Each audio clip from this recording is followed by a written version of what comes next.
नमस्कार.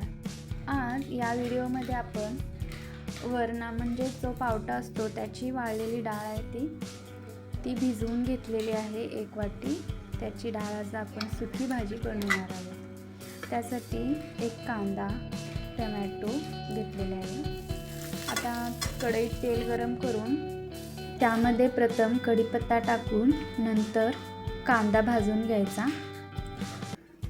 कांदा लालसर रंगाचा तोपर्यंत भाजून घ्यायचा चांगला. आता कांदा भाजल्यानंतर त्याच्यामध्ये टोमॅटो मिक्स करायचा.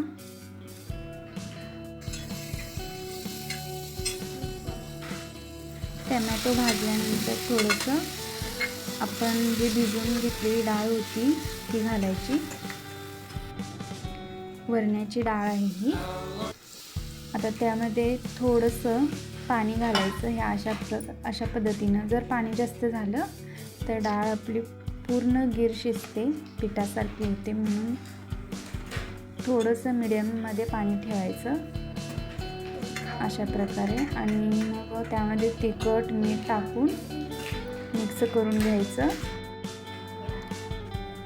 कोथिंबीर टाकायची आणि बारीक गॅसवर 10 मिनिटं शिजवून घ्यायचं.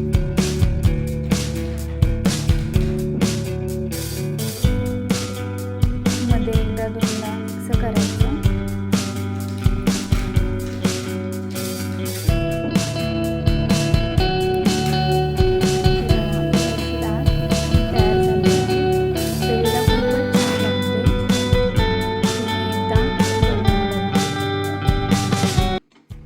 आपली आता वरण्याची डाळ तयार झाली आहे. खूपच छान रेसिपी लागते.